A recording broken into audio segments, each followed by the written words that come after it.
Hi YouTube! So, today I'm going to be talking about my overdose. So this is a bit of a heavier topic from what I usually talk about. I usually kind of make up jokes and stuff, or like just show you guys things, but I feel like this is very serious, and I kind of want it to be taken more seriously. I also want to tell this story to show that it's never the answer to do the things I did. I regret everything I did very, very much. If I could go back and not do it, I would. Trust me.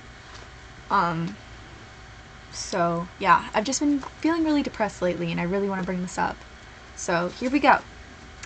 So I wrote down my reasons and stuff for why I did this and events that happened. It's not really a script, it's just like talking points. So yeah, I don't know, but here we go. My overdose. The reason why I did this is I was very unhappy with life. I was in a very bad spot and I had a lot of bad friendships. I had really good friends and I'm still friends with a lot of people, but I also had very bad friendships and relationships around me, and it really affected me and took a toll on me. There was a lot of negativity and I was dealing with a really bad eating disorder, and it all just got to be way too much one day and I couldn't take it anymore. I remember pacing around my room and just crying all night. I don't know. I usually am able to cope with things, and I also have SH before, and I tried that and nothing was helping me feel better.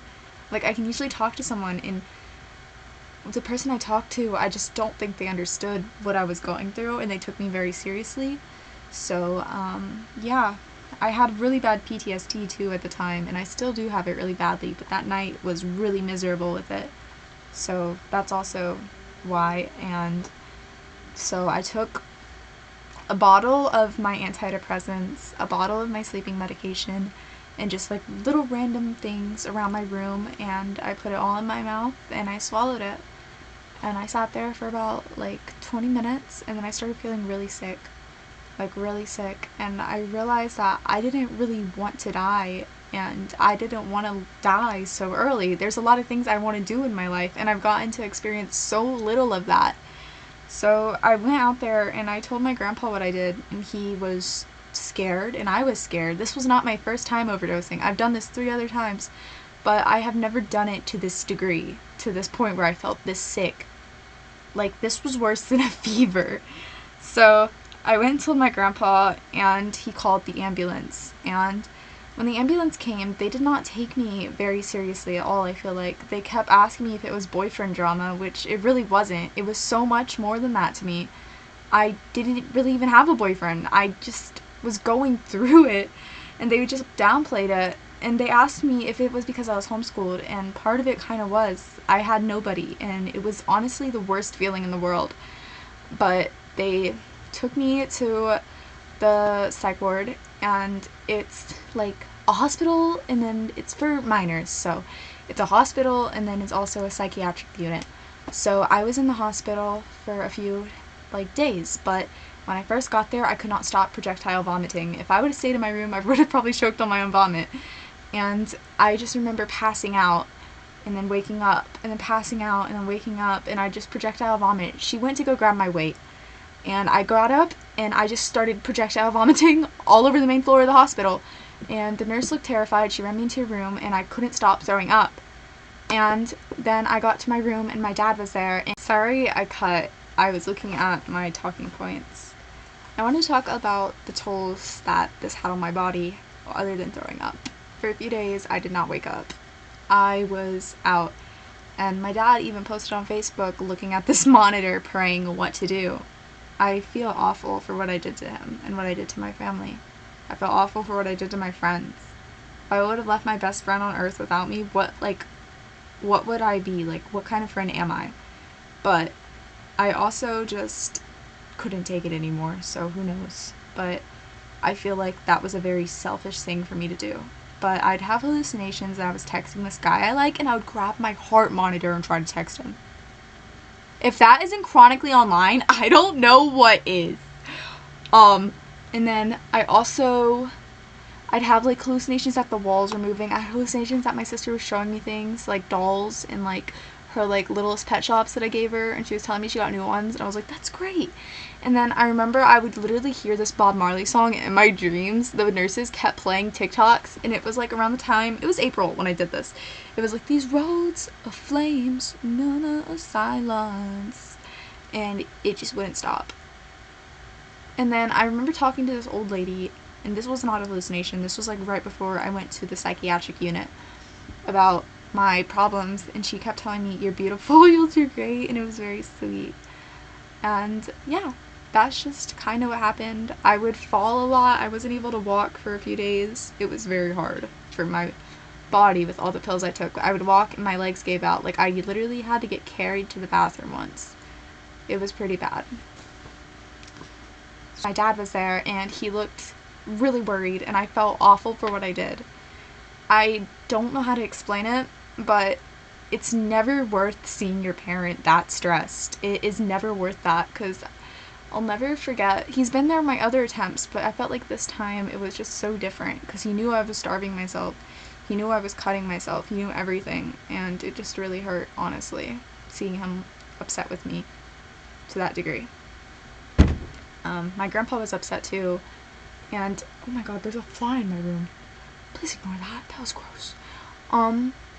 But it was also Easter weekend, and I knew my family wouldn't be able to see me on Easter, which kind of hurt as well. In the psych ward, I was with a lot of other patients, and it was okay. I don't really want to share too much about the patients, because that's their own story, and I just want to share about me. I don't know, but I just remember they were like, hey, you lost a lot of weight, and I just didn't really know how to feel. I felt like empty the whole time, but I remember they made me talk to this dietitian girl, and she didn't take me seriously either. She just told me to eat my vegetables and grains, which wasn't the problem. It was the calories. I could not stop counting calories for the life of me. I would obsess and obsess and obsess. Everyone I was friends with had to hear about it. Everyone I knew. I bet I probably drove some of my best friends crazy talking about fucking french fries and crying about how I ate them. But in the hospital, when you have an eating disorder, and it's not an eating disorder hospital, you get treated pretty differently. They would lock my bathrooms. I'd have to tell them to pee, and sometimes I'd even have to pee in front of people. They would tape up my mirror so I couldn't see my body, and I couldn't see the weight gain, and I wouldn't go crazy, and I wouldn't even if I could, but they were really scared of me throwing up my food and stuff. It felt like my eating disorder was a bigger problem than the suicide attempt myself. So yeah. It's going to be a big part of my life for a while. I refuse to go to eating disorder recovery because I really don't think I'm ready. So yeah. And I wanted to talk about things I'm grateful I lived for. I'm grateful I lived to see my sister age. I'm grateful I lived to see my dad get 3 years sober. I'm thankful I lived just to be there for everything in my family. I'm grateful I lived to meet my dad's girlfriend. I'm grateful I'm going to live to see my new baby sister. I'm grateful I lived just for so much, for meeting so many amazing people, like this last 2 months. Like, so many of you guys are so sweet to me, and it means the world. Like a year ago, or around the time I did that, I would not be able to fathom people like me this much in my videos. It means the world. Seriously. I know it probably doesn't mean much to you, but it means everything to me. I'm grateful to meet such amazing people. I'm grateful to be able to laugh and smile every day.